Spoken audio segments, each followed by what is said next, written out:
Anyway, welcome to Raising Your Joy IQ. I am not believing that we are here. So can everyone hear me? I want to make sure. Okay, great. So I want to talk so much about these most important things, and I want to just send you all thank you and so much gratitude for staying on the line. I cannot believe your persistence and your determination and your love and your patience. I will send you a big patience thank you. So I'm Dr. Shannon South, and I'm a transpersonal psychologist, and I'm here to talk about 3 steps to raising your joy IQ. And I'm so grateful to be on this call tonight. My goodness. So let me start by telling a little bit about my personal story, and we will hope and cross our fingers that we have no more technical difficulties tonight. So first off, a little bit about the reason I'm so passionate about joy, and let me tell you why. Because when I was in college years ago, what happened is I had very little joy. I had so much anxiety. I had so much depression, and I ended up trying to get some help for it. So I went to the psychiatrist, and I said, "Can you please help me?" And of course I went, and long story short, the psychiatrist looks at me, he pulls out his pad, and I said, "What?" He gave me all these tests, and I said, "What's wrong with me?" And he said, "You have panic disorder, you have PTSD, you have depression." And I said, "Okay, that sounds pretty bad." And I knew I didn't feel well. I couldn't sleep. I didn't drive. I was afraid. And long story short, I was able to get help by getting on medications. I would have done anything at that point in my life. I would have gargled peanut butter. I would have stood on my head. I would have chewed gum upside down to feel better. Kind of like tonight trying to get on the webinar. So anyway, but we're here. So anyway, at that time, I got on medications, I got on therapy, and it was fabulous. I actually felt so much better, and I was able to function and graduate from school and graduate out of college. But long story short, the following, I decided to go to grad school and become a therapist. And I went to grad school, I became a therapist, and I decided I needed to get off medication. And so the best way to get off medication, of course, is to just stop taking it. So I was doing all these alternative approaches for wellness, and I really did not want to take medication. And so I started meditating and started doing all these alternative things. And one time I'm sitting in my bedroom, and I'm meditating. I'm staring at this candle, and I hadn't been on the medication for about a day. And I look at the candle, and all of a sudden this panic feeling started coming over me. And I said, "Oh no, if there's anybody out there, please help me. I cannot go through anxiety and panic again like I have before." And when that happened, I felt a wave of love and joy. I would call it the tsunami without the water. All of this love and joy flushing over me that changed my life, and I never ever had a panic attack again. So long story short, that is how I got passionate about joy, and I'm so grateful to be here with you today. So let us begin. We're going to actually start a PowerPoint presentation. We're going to fly through it because we have started so late. And so the PowerPoint presentation is going to include the following. We're going to talk about how to rewire your brain for joy so that you can feel more joy and more love in your life and have that net of love and joy supporting you. We're also going to talk about some fantastic ways to build joy in your life. I call them joy builders. And then we're going to talk about my 3-step process along. We also have a special guest tonight who is going to be sharing her personal story regarding the 3 steps and how they have helped her. And we're so grateful to have her as well. So let's go ahead and jump right in, and we're going to go for it. So let's okay. I have my personal friend who is my assistant who's going to be helping me out right here getting this PowerPoint started. So thank you guys so much for hanging in there. I think it will be worth your wait.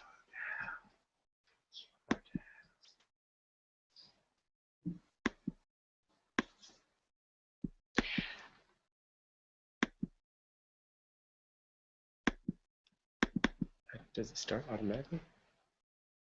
Okay. So are you able to see the PowerPoint? Are you able to see the PowerPoint?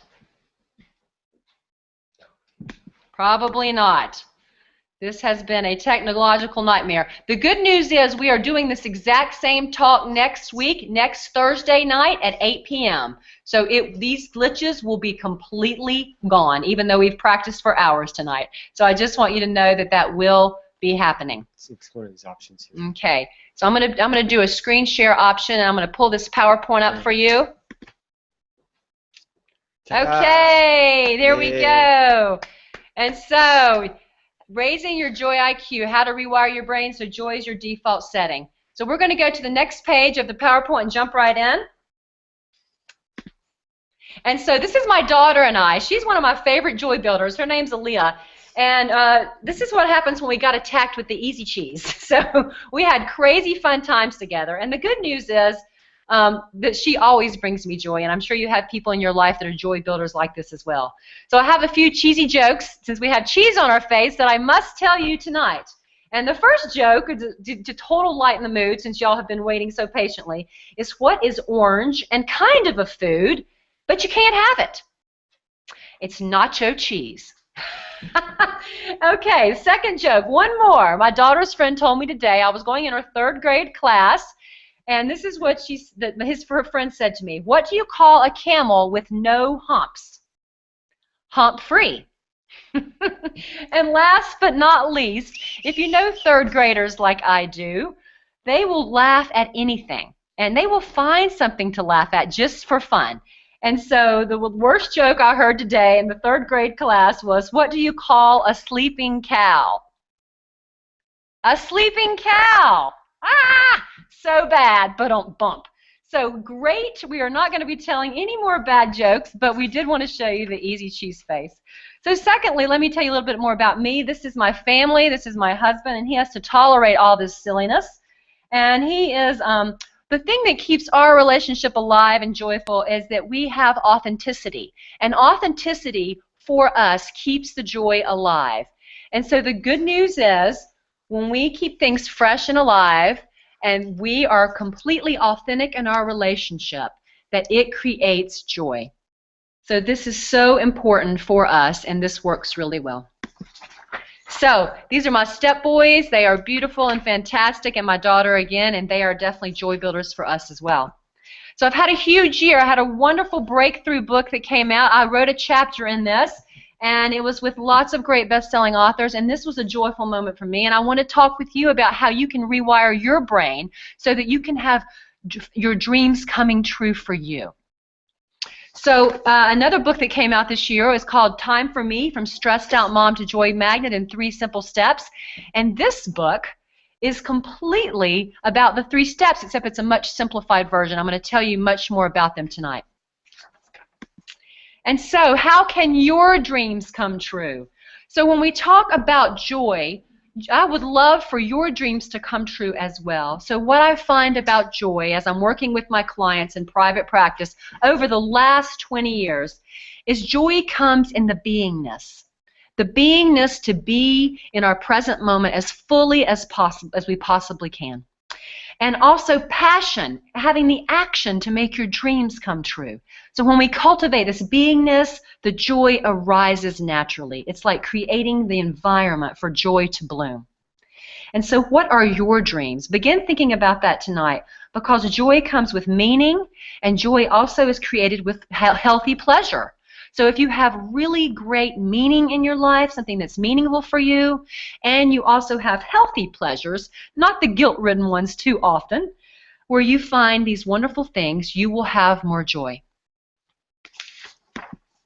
So when we see this mountain climber, we remember that when we're stressed or depressed, it can feel like we are in the gutter, in the bottom of the barrel, at the bottom of the mountain, and that the peak of joy is so far away and we're not going to make it.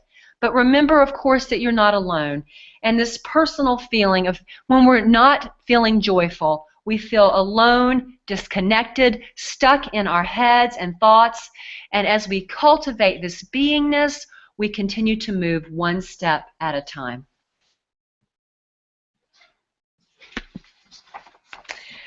So this is my brother, and we have all these wonderful dreams of hiking all over the world. And this is the beautiful Blue Ridge Mountains of Asheville, North Carolina, for those of you who are not in Asheville, North Carolina.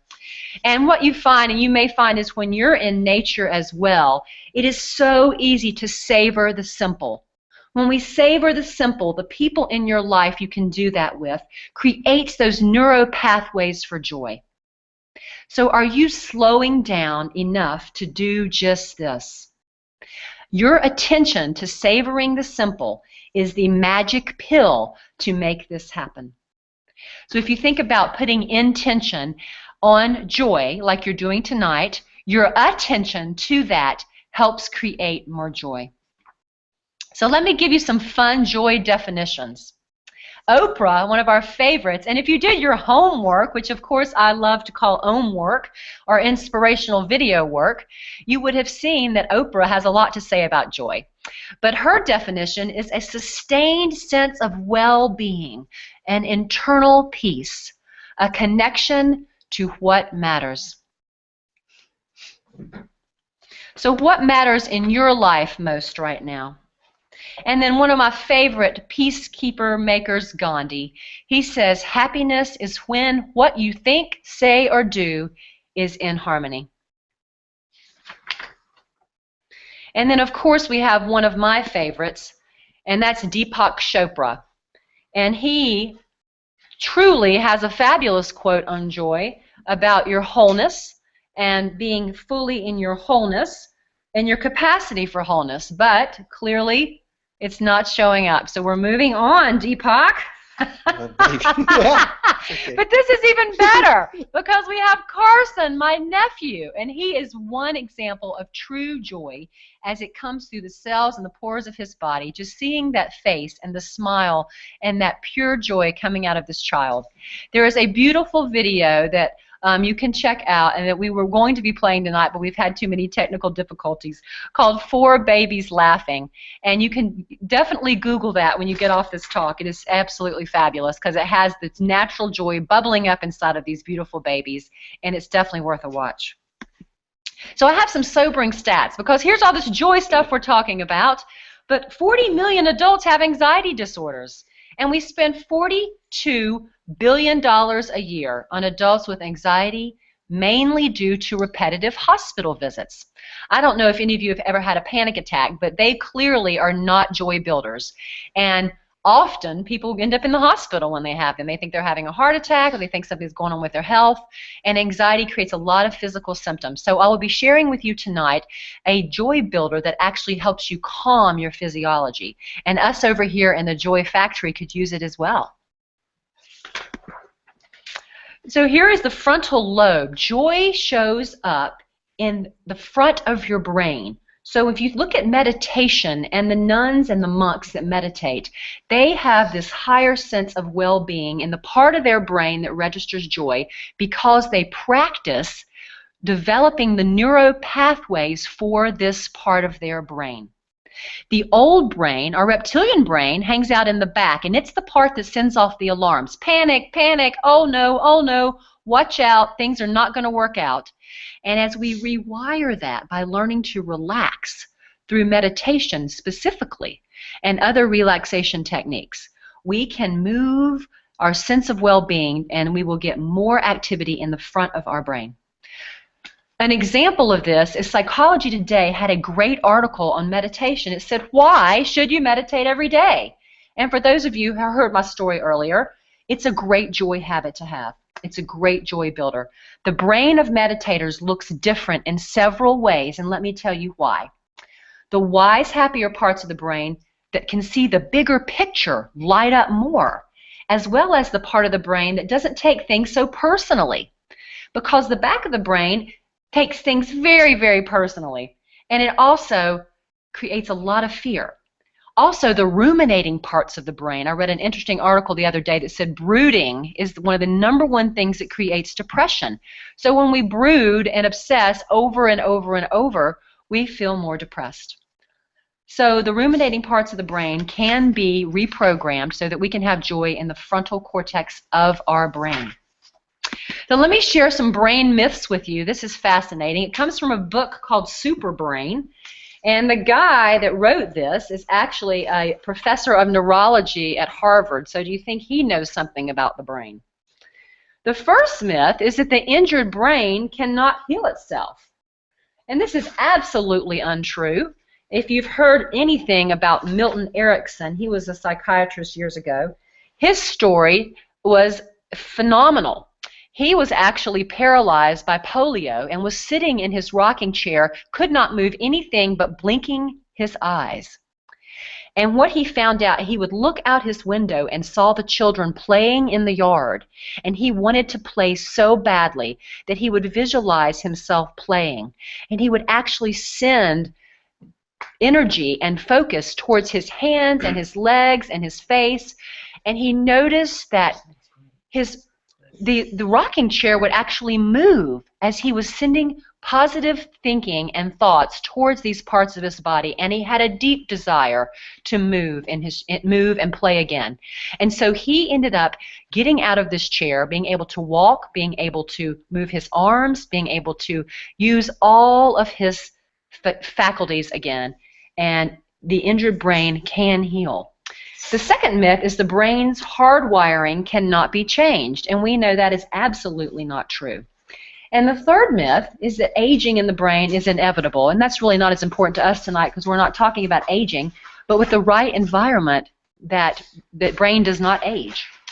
Also, myth number 4, the brain loses millions of cells a day, and the fact is it takes 600 years to lose half the neurons in your brain, and I don't think we're going to be around that long. The other thing I do want to point out is that the primitive reactions, fear, jealousy, anger, and aggression, do not overrule the higher brain. That is a myth. We can actually train our brains so that that's no excuse for you guys when we get angry or when we're afraid anymore. That's no excuse anymore, that we actually know we can rewire those primitive reactions and get to that center of well-being in our brain. So the opposite, this brain is different than the one we saw earlier. The CEO of the brain in the beginning actually is disengaged when we're under stress. And severe stress, when the cortisol continues to run in the brain for chronic periods of time, causes extreme aggression, acting out, fear, all kinds of disorders and reactions in people's behavior. Impulsive behavior, stress-related diseases, those kind of things. So sleep deprivation can cause that, substance abuse can cause that, and it can lead to impulsive behavior and all those kind of things. So as we have too many alarms going off in the brain, we will learn how to calm that alarm system and learn how to relax to increase the frontal cortex of well-being and joy that we saw earlier. So I always tell my clients, well, which part do I listen to? Our brain is like a bunch of wild horses running around, pulling us in all these different directions. How do I get all these wild horses on the same team? We don't want to wreck our cart, so we got to get that CEO, that healthy CEO of our brain in charge so that we can actually go in the same direction. When we have trauma or we have stress, it disintegrates, meaning we become not integrated. And so we have to bring all these horses back on the same team and train them to go the same direction. So let's learn to do that today through this 3-step process. So this beautiful sunflower clearly has had the healthy environment necessary for joy. And you can see it has reached its full potential. It is huge, it is beautiful, it is sunny in the background. It has its ideal environment. And when we have safety and respect and healthy relationships and the right joy builders and tools, we can reach our full potential as well. So step 1, here is my 3-step process. And as you can see, the step 1 is called stomping out your joy busters. And you see the boot? Stomping it down. And as you see in this first slide, this slide right here, the mind, the body, and the spirit are not connected. If you notice, there's space in between these things. And joy is in the middle. We really can't access that either when we're lost in a joy buster. And so joy busters can be so many things. They can be things like self-doubt. They can be things like anxiety. They can be things like beliefs that I am not enough. That's a common one I see in my practice, and I've experienced that in my past. They can be beliefs like, I'm not good enough, or there must be something wrong with me that this is happening in my life. How we, again, personalizing all these things. Now, it doesn't mean that we don't want to do self-reflection, because we do want that.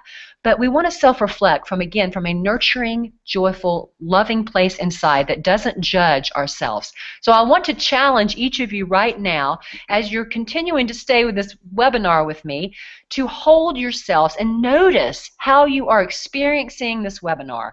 Are you feeling critical? Are you feeling angry? Are you still recovering from the huge delay at the beginning?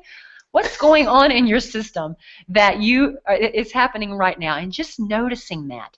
And if you notice, you may feel a disconnect or you may feel an integration, but holding yourself in non-judgment and a net of love and joy around that. So we may use false substances and things like that to try to glue these things together, and that doesn't work. So the key that I really want to share with you, and if you get nothing else out of tonight, this is the main point. It's our relationship to what is going on, not what is happening that's the problem and the solution. So if you see this picture, you see this guy, and he's like falling in the ocean. There's a fire, there's a shark. He's having a really hard time. He's super stressed about it.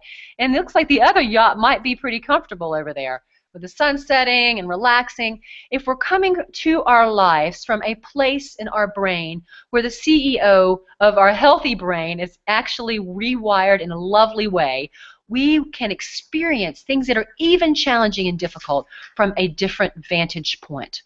And so this is why this is such an important dynamic tonight for this call. So let's move to the next one, and just noticing inside of you if you're feeling any of these things and how you're relating to your life right now. So we could be relating to it like this. Here's a guy coming into the bookstore, and I'd read it, but it probably wouldn't do me any good anyway. So breaking the cycle of negative thinking. Clearly affirmations work, clearly positive thinking works, but it's even more than that that creates joy.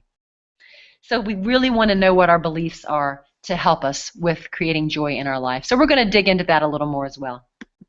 So we want to savor the short-lived joys of licking the bowl of yummy, yummy, yummy chocolate and absolutely enjoying every bit of that. And those are really fun things that we like. But we also want to move into a deeper, longer-lasting joy, not just the short-lived joys like my daughter is fabulously digging into right there. And also, Val Kilmer played Jim Morrison in the movie The Doors, and boy, he sure was a five-sensory joy seeker, wasn't he? He definitely had fame, money, power, women, alcohol, drugs, everything he thought he needed, and he died early, didn't he? So what we know about this is that Val Kilmer was a five-sensory being, and he clearly needed to move beyond his five senses in order to experience long-lasting joy and a longer life. So, is more better, or isn't it? Clearly this person thinks that jumping in the vat of chocolate is the way to go. But we are going to say, how do we get beyond the five senses and into more joy when we get out of balance like this person?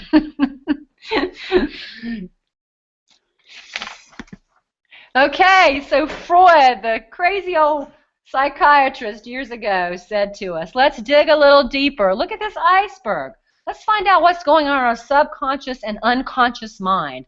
The subconscious mind, Albert Einstein said, is wiser than our conscious mind. So what that tells me, if we can learn to access our subconscious and bring that to the conscious mind, we can have more access to joy, and we can untangle any of the joy busters that are in our way of feeling safe, of being able to let go into joy, and of also being able to experience joy. I think I may have shared with you in one of my emails I sent out prior to this, I had a client who was really, really bringing to his conscious awareness that he did not want to do the job he was doing anymore. He was totally unhappy in it, very, very miserable. For years, he'd been a supervisor in this company. And he decided that he wanted to work on cars. He just brought him so much joy. And so he took the risk, because happier people take more risks.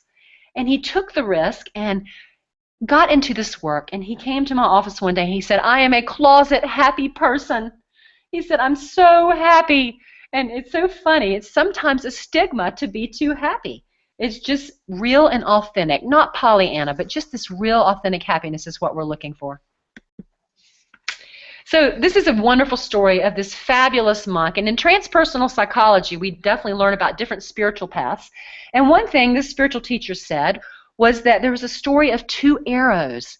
And the first arrow is the thing that happens to us in our life that's painful. We have the initial pain, the loss, the death, the abuse, the lost job, the relationship issue, the technical difficulties, whatever they are, the initial pain that happens in our lives.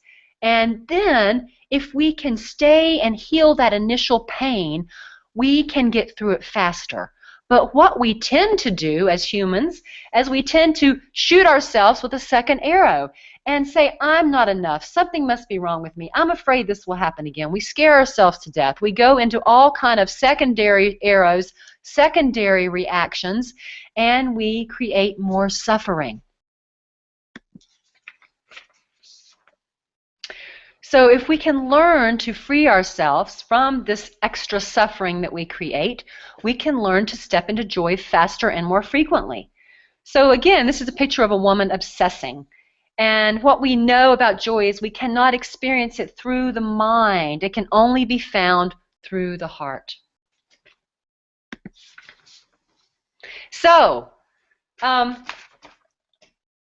this is this was again the quote I mentioned earlier, but it's a different quote from Einstein, and he says we cannot solve our problem with the same thinking we used to create it. So, for example, this is a cat chasing his tail, and he's running in circles and running in circles and running in circles. And how many of us tend to do that? And we have done that before. So we need to step back, take a breath, and get into another part of our brain so we can solve the problem that's created. If we step into the same part of our brain that's created it, we cannot free ourselves from the suffering. Okay, so we have this freedom. We're out of the bag. We have more joy.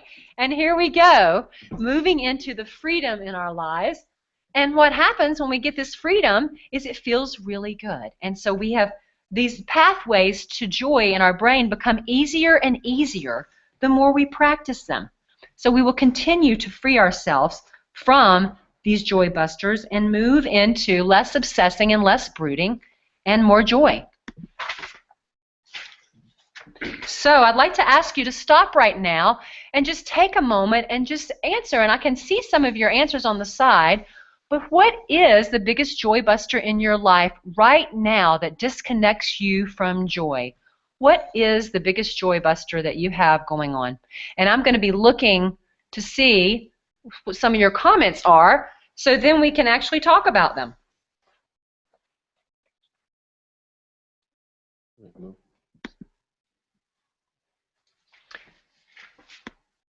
So how do we get rid of joy busters? We have, clearly all of us have joy busters in our lives.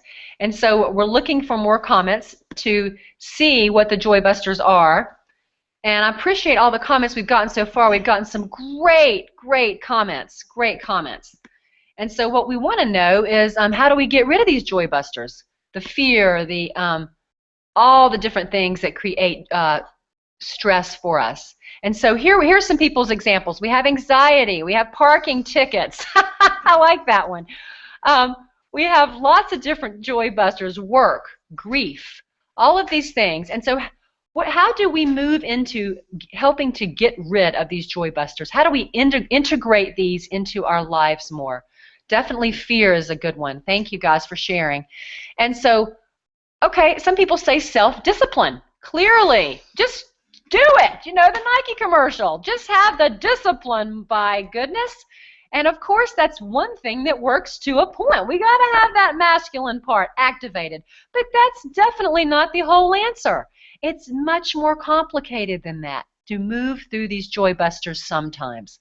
So why does self-discipline not always work? Well, we have some parts of ourselves that may be in disagreement. Those horses aren't lined up yet.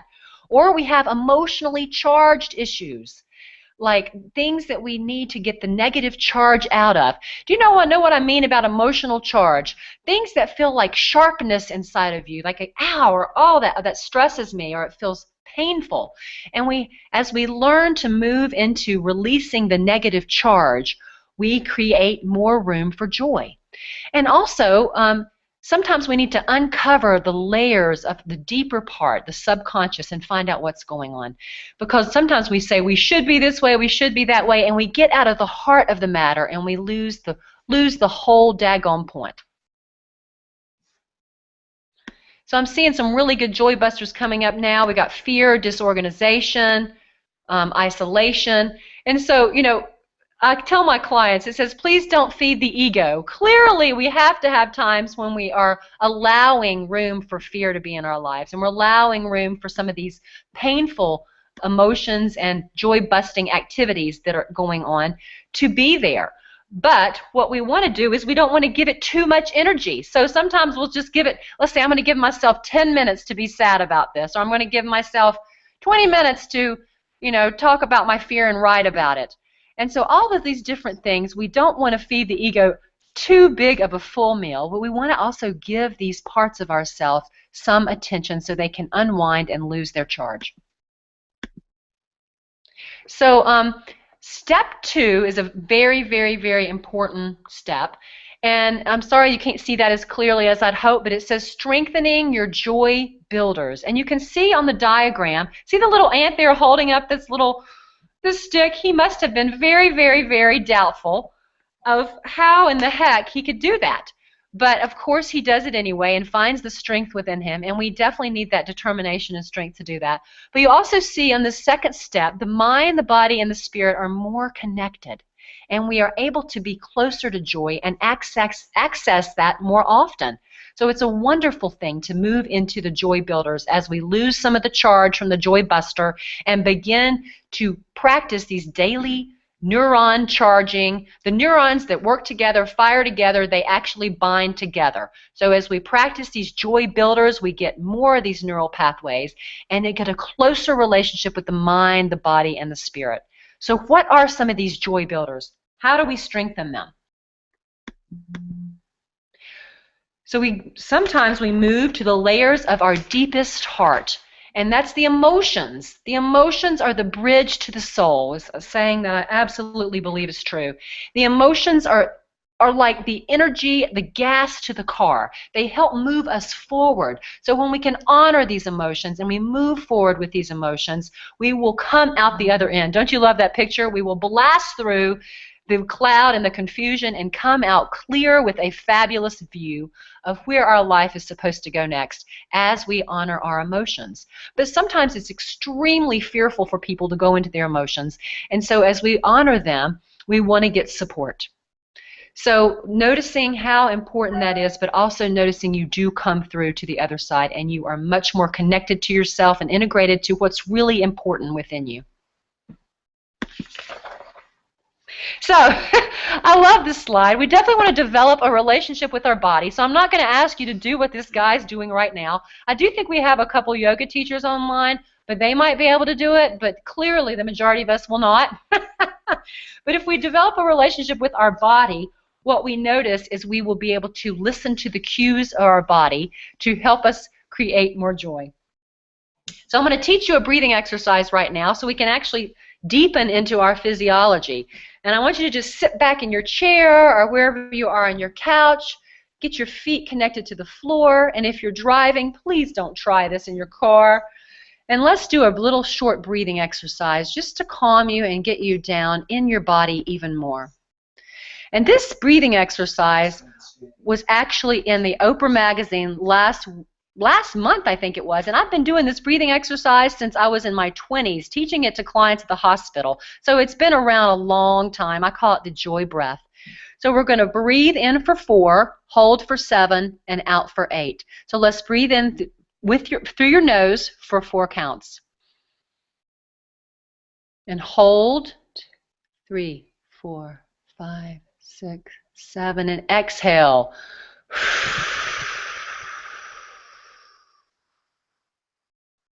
And again for 4.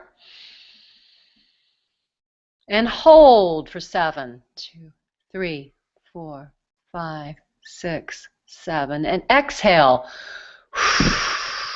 3, 4, 5, 6, 7, 8. And last time, in for 4.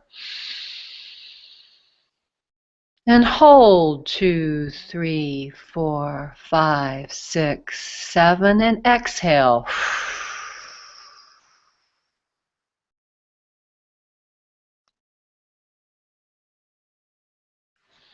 Just noticing if that even brings a sense of calm over your body. And that taps us in to that sense of well-being and that sense of joy that's in that picture we saw earlier in the front of our brain. Just really enjoying that. So if you look at this iceberg is about the subconscious mind, and we talked about that earlier. As we are looking into those deeper parts of ourselves, what we find is there are hidden beliefs and hidden emotions that we didn't even know were there. And as we traverse these waters, these deeper waters of our emotions and our beliefs, we find so much that it may even be a surprise. And if we have the courage to do that, we will have more joy in our lives. So let's just play with the belief right now. I want you to say out loud, wherever you are, I want you to say out loud, I am a joy magnet. Just noticing how that feels. I am a joy magnet.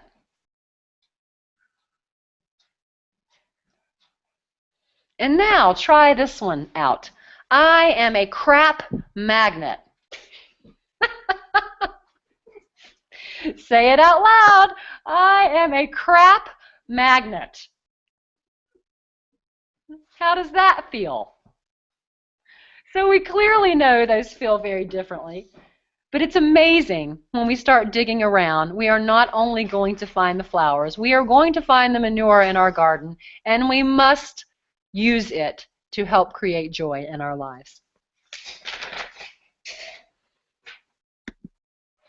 Another beautiful way of creating more joy is developing a relationship with your subconscious mind. And if you look at this woman, she's laying there, and our subconscious mind speaks to us in dreams. It also speaks to us in synchronicities and symbols, maybe creative flashes. Sometimes we get images in meditation or even through our daily life. So we want to look for synchronicities in our life. Synchronicities are those things that when we get excited about something and things start falling together. So I'll give you an example of a synchronicity in my life. I started focusing on joy, and I got an editor, and she said she had joy tattooed on her arm, and I said, great. And then I went to an Al-Anon meeting one night, and we had to pick a card, and there's 30-some people in the room, and of course I got the card on joy. And then I leave the meeting, and I'm driving down the street, and I look over, and there's a car tag, and it says joy on the car tag. These are synchronicities that let you know you are in the right place at the right time. So pay attention to those synchronicities. You will also get images if you start really diving into beyond the 5 senses. For an example, I was doing a dream workshop one time, and I kept seeing, what is my stress pattern? And I saw an image of a mouse with these huge football pads on the shoulders. And I said, what the heck? And clearly, it was a clear sign to me that little old me was trying to carry the weight of the world. And it was time to let go of some things that I was feeling responsible for. And so if you really dive in, you will get images that show you what's really going on. So I'd love for you to practice that right now. Take that joy buster that you had earlier, and I want you to close your eyes, and we're going to ask for an image. So go ahead and close your eyes, and we're going to tune in to your joy buster. So whether it was fear or whether it was work or whatever it was, bring that to the forefront of your mind. And just notice where you feel that joy buster in your body. Where do you feel that?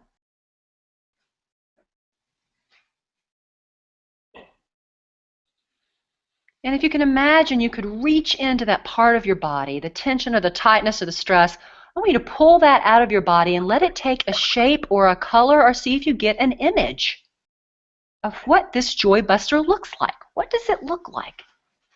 Is it a color? Does it have a texture? What does it feel like? Is it sharp? Is it mushy? Is it scary? Is it funny? I want you to thank it for trying to help you the best that it knows how. But, let it know that you would prefer joy guiding your team of wild horses.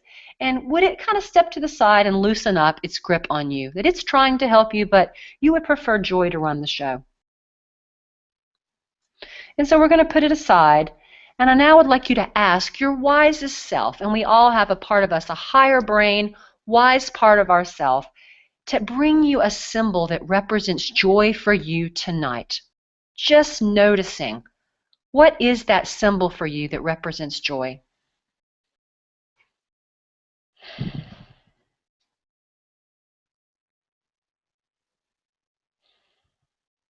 And when you get that symbol, just notice what it looks like, what it feels like.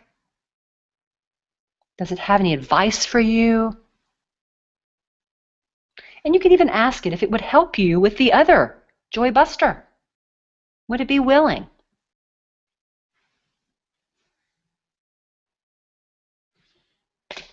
So these are just some simple ways, and complicated a bit if you've never done them before, to access those deeper parts of ourselves.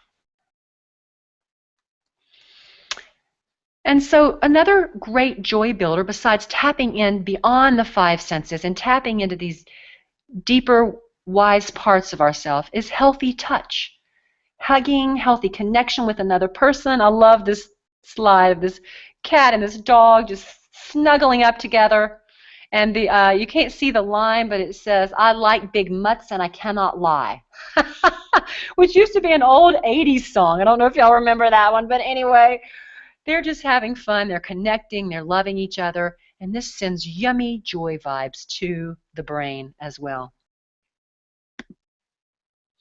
One of the great teachers who was championed with bringing yoga to our Western world, Yogananda, he said, "We cannot live in bliss all the time. Why can't we?" He said, "If we did, we would be as a spoiled child." And so how do we make peace with this process? That we're going to have to go through these 3 steps.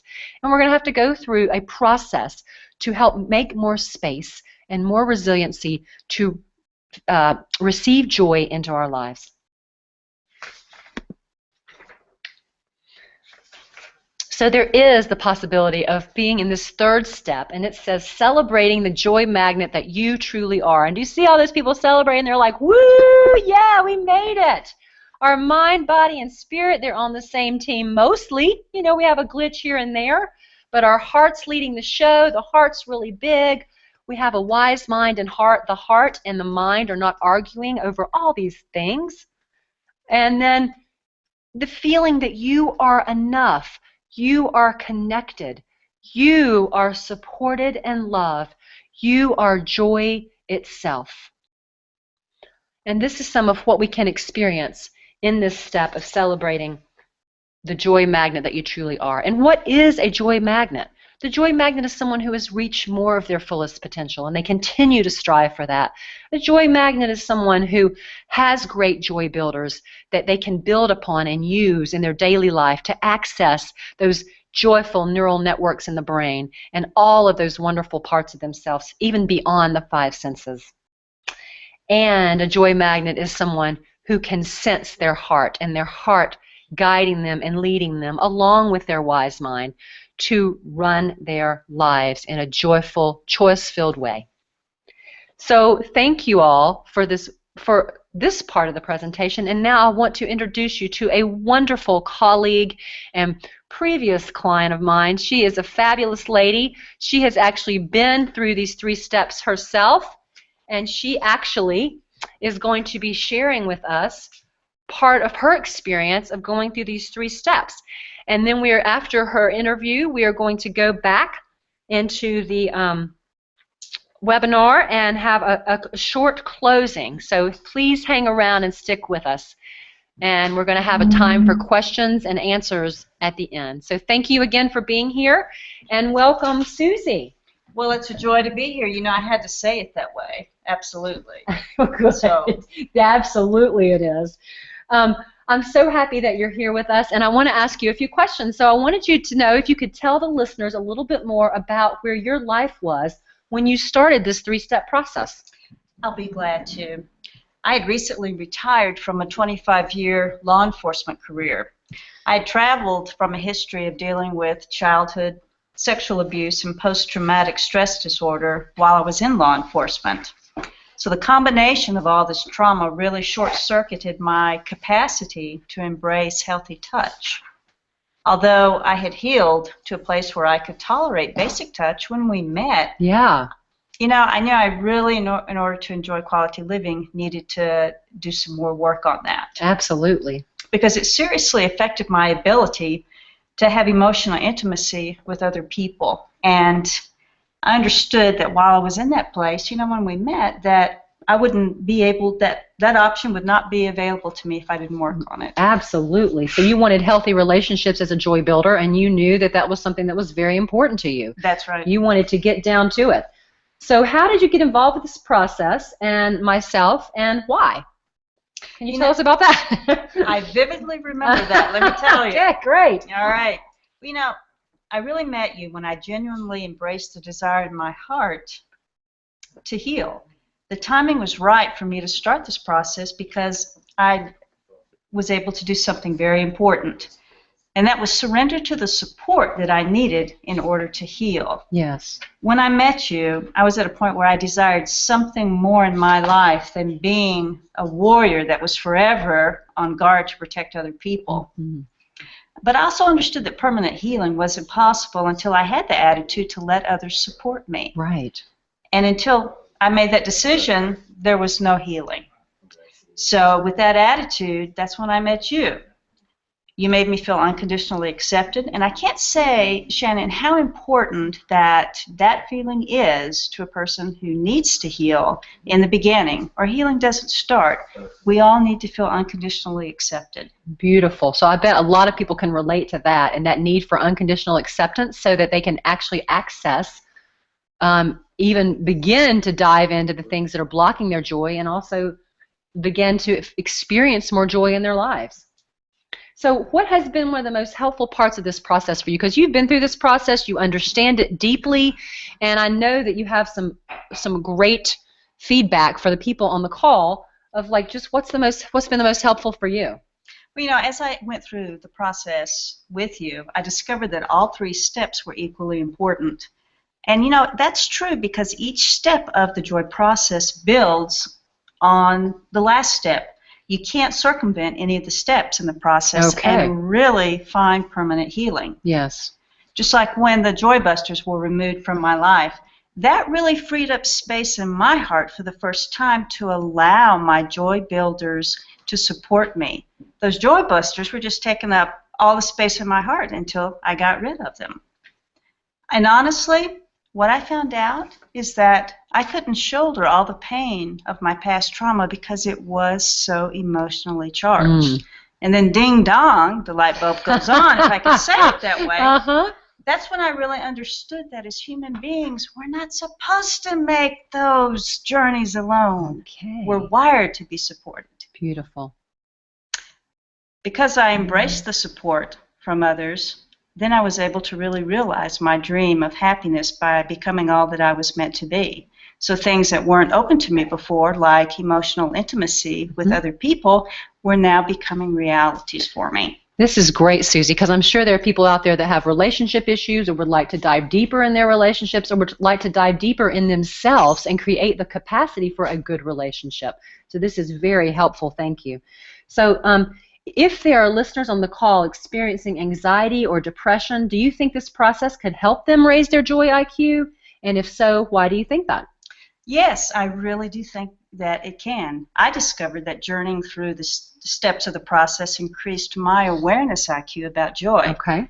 When I identified the joy busters in my life that were having a negative impact, it was only then that I could get rid of them. Okay. If I didn't know what they were, how could I get rid of them? Absolutely. So you had the courage to go in there and find out what they were. I finally did, and I gained a lot of wisdom in hindsight because now I understand how to keep those particular joy busters out of my life. Beautiful. And then I was allowing my joy builder relationships to support me, taught me so much about receiving. You know, when my trauma happened, my ability to receive was broken. In fact, the support of my joy builder relationships were really those people who retaught me how to receive because they modeled actions I could trust. Yes. Beautiful. So building that trust back with others and also building that trust in yourself and learning to receive truly was a deep, deep, deep joy builder for you. Well, you know, it really was. And then, you know, I began to understand that my healthy relationships, if they were to be healthy, I needed to not only give, but also receive. Beautiful. That created my balance. Absolutely. So the balance of giving and receiving created more joy for you. That's correct. Oh, did everyone hear that on the call? That is such an important point because the more balanced we are with giving and receiving in our lives, the more joy we will experience. And so can you, just a couple more questions, can you share some examples of how your life has changed by going through this three-step process? I'd be glad to. The trauma in my life created my aversion to healthy touch. After my joy busters were removed and my joy builder relationships were strengthened, I found I had the courage to move forward in developing a deeper tolerance for healthy touch. And I noticed that I couldn't get to that place without first going through the first two steps of the joy process. Okay. So this journey, amazingly enough, led me to develop a teamwork rapport with an experienced massage therapist. So within this rapport, I attended routine massage therapy sessions until my system started getting to a place where it was comfortable with healthy touch. I was having to reteach my system because it had been broken when the trauma happened. What I found out is that there's no timetable for healing. We simply continue to do those things that are necessary until it's enough. So in time, what was forcibly taken away from me was restored in an extraordinary manner. Now I have a tolerance for normal, healthy touch. And out of that, one of the biggest miracles for me has been making the recent decision to become a massage therapist. That is a huge healing shift for you. That is fantastic. And I do know, since I work a lot with people who have had trauma, and it really gets down into the body, that touch is a huge issue for most people with trauma. And the fact that you're going to be a massage therapist, kudos to you. That is a wonderful, huge transition. So last question, and do you have more joy and love in your life now? And do you think it's possible for those feeling disconnected, lost, or alone in their pain to have that as well? Absolutely. The wisdom I've gleaned from journeying through each step of the joy process has raised my joy IQ. Not only do I understand how to live with joy in my life now, I'm doing it. I feel secure in my own skin as I enjoy a high level of self-esteem that has come as a result from all this. Great. 2, I've come to understand, that love is making a connection with everything in my life. To fully love, we need to have the capacity to give and receive. And there again, that's where my balance was restored when I was able to do both. Yes. Now I'm not afraid to receive from the joy builders I trust in my life. I have the opportunity to love and to be loved in return. If I choose now, and it's my choice, I can have emotional intimacy with that special someone. That option was not open to me before when my ability to receive and my aversion to healthy touch were broken. 2, I found out something really important is that none of us are exempt from trauma. We're all warriors at some point in time because we're all going to have a traumatic event. This is, when that happens, we become warriors in the moment to survive the trauma. When we're warriors, we don't allow people inside to support us. And what's the funny thing is that I realized in those moments, people really did understand me. If I had let them inside, I would have found that out. 2, when love is from the heart, It's genuine and authentic. This is what other people respond to and find inviting. We're talking about the language of the joy process being a joy magnet. Yes. When we get to that point, it colors our connections with people in a wonderful way as they are drawn to be around us. This is true because, like us, people look for individuals who are real and to share their lives with. And when I really understood that, all of a sudden, I was realizing some of my full potential. And you know, the greatest thing that I have found from all of this is to be able to play all this forward. Oh, I love that. Play it forward. Woohoo! So, Susie, thank you so much. You are such a absolute beautiful example of moving from that part of the brain, the warrior, that we all get into in our lives when we've had trauma or experiences that shut us down or that send those alarm bells off, and moving into that higher part of ourselves that can actually celebrate joy and receive and give and create deeper, lasting, long-lasting, permanent joy in our lives. So a couple more things. We would love to know if people have any questions or answers. Answers for us too, absolutely. And feedback regarding the webinar, and also even with Susie, she'd be happy to answer any questions that anyone may have. So if there's any questions at this point, we'd love for you to question away.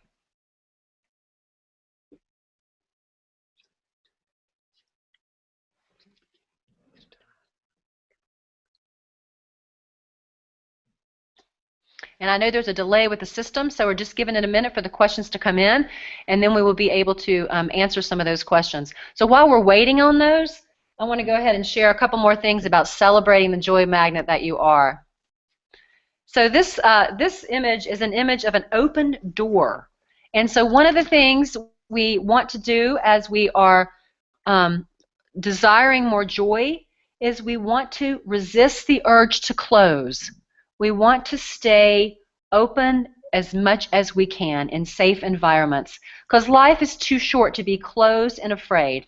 There's a great app on the phone now, which is so interesting, that's called the GPS for the soul, and it helps regulate your heart rate.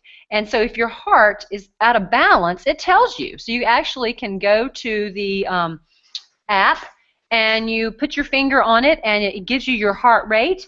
And then it says you're out of balance or you're in balance. And so my daughter and I do this, and we have such a fun time with it. Then it gives you a meditation or a relaxation to do to help your heart get back in balance. And so this is a really fun, wonderful thing to do. But if we can resist the urge to be closed, we will have more joy. So we're getting some great questions coming in. Step 3, people are wondering how they missed step 3. Step 3 was celebrate the joy magnet that you truly are. And one of the questions coming in is, what is a good way to stop negative thoughts? And so one of the ways we want to stop negative thoughts, which can be ruminating, or they could be brooding, or they could just be negative, is we want to catch it. So we want to make it conscious and pay attention. And then we say, oh, okay, I'm having this thought. Is this really the monster that I want to feed, for example? And so if the thought has a charge to it, let's say it has a negative charge, like pain or sadness or a feeling, we want to go into the feeling and find out what the feeling is. And then we want to unwind that feeling a little bit. And if the feeling feels too overwhelming, we want to unwind that feeling with support. And then as we move through that, we want to allow ourselves to deepen into something we would rather feel. So we'll say, okay, I hear you, negative thought. You're trying to maybe protect me. Maybe you're trying to keep me safe. Maybe you're trying to help me from getting hurt again. But I would really like to think in this way. I would like to think that everything happens for a reason, or I would like to feel like that I can open my heart again and love again in a deep way, or I'd like to feel like that life is short and I don't want to shut down. Whatever the intention that we have, we want to get clear about that so we can move out of the negative thought, and then we want to begin to focus on the positive thing that we want. And so that's a great question. Thank you so much for that. And we're getting a few other questions. We're getting a couple other questions, but we also have people that are not seeing the third step. So I want Want to go back to the third step one more time. And the third step, first step is stomping out your joy busters. Second step is strengthening your joy builders. And the third step is celebrating the joy magnet that you truly are, because our essence truly is joy. It's just one more. Is it? Yeah. Okay. So let's move to this one, because this is such an important point. As we're celebrating in the third step, the joy magnet that we truly are, we want to hold ourselves in a net of joy and love, meaning with non-judgment. So whatever's coming up for us inside, we want to hold that in a place of non-judgment. And so if something gets stuck in our net, this is why I love this picture, if something gets stuck in our net, we want to help untangle it as quickly, and that's why we want to have these tools, so we can move into joy that is everlasting and this love that holds us. So what I want to offer you all, and I don't see any more burning questions right now. We've had 2 or 3, but I think we've answered most of them. Let's see. Let me double check here. We have people talking about open spaces, being in the open spaces, wonderful things. So net of joy and love that is everlasting.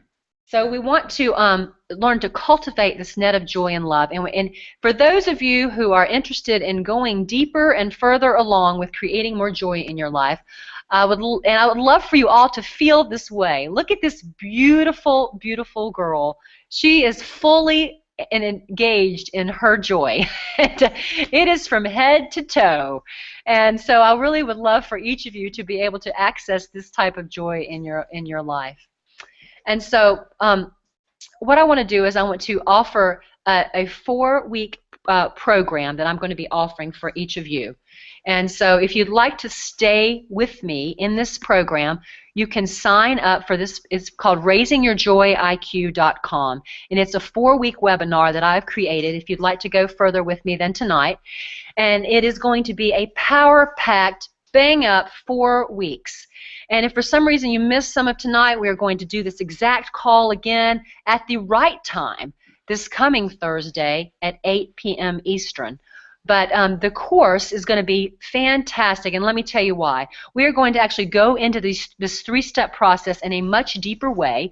We are going to, the first week, I'm going to teach you a clearing out process that helps you go in, and like one of my clients says, roto-rooter out those joy busters. It's called the clearing out process. And that first week, we are going to learn how to clear out the joy busters in your life in a deeper way, and I will guide you through a meditation and a process that will help you do just that, so that you can develop those neural pathways even stronger in your brain and clear out the things that are bothering you and keeping you from your joy. So I'll give you some practices for that and the meditations. Also for week 1, we are going to have a fantastic special guest. Her name is Julie Weaver, and she's going to be teaching each of you the emotional freedom technique and actually offering you a 30-minute free session to learn this fantastic joy busting technique. And so week 2 in the webinar, we are going to be really focusing on strengthening your joy builders, and I'm going to be teaching you a fantastic meditation that I actually did a dissertation on that increases dopamine in your brain. Dopamine is those feel-good chemicals that make you feel really yummy inside and that shoot off a lot more yummy feelings in your brain. I'll be teaching you that, and often when I give this meditation to clients, they leave and I never see them again because it's so effective. So I'll be teaching you that. Week 3 and 4, we're going to be strengthening the joy builders. I'm going to be going into a deeper meditation where you access these 3 steps in a much deeper way and do even more of what we did tonight, but in a longer process. And then I'm going to be having 2 fantastic special guests on week 2 and 3, excuse me. They're going to be Marcy Shimoff, who is the happiness expert. She has written books called Love for No Reason, Happy for No Reason. She was in the hit movie The Secret, and she's also going to be giving you a free gift that is her happiness approach to life that is worth as much as my course is worth. It's going to be fabulous. And then we also have another special guest on that 3rd week as I'm teaching you more joy builders that are going to help strengthen the pathway in your brain for joy. We're going to have another guest named Erin Cox, and she is a fantastic joy builder herself, and she's going to be giving you a free gift on happiness also. The 4th week, we are going to end with a wonderful celebrating the joy magnet exercise where I'm going to give you a meditation that helps you strengthen the net of joy and love within you. And this is going to be called the joy circle. And in this meditation, you're going to be going into this net of support and love and strengthening the self-love within you, as well as holding that space inside, so that regardless of the adversities in your life, you can access that space more and more from within.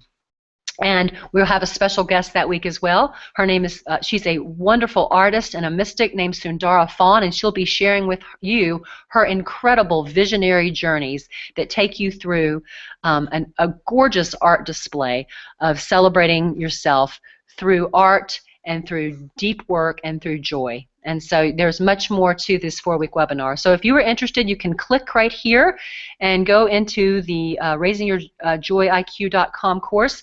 And just because we've had such a crazy night, I'm going to let the first 20 people who want to sign up come for a reduced rate. The overall value of this program, after looking at other programs, is really around $497.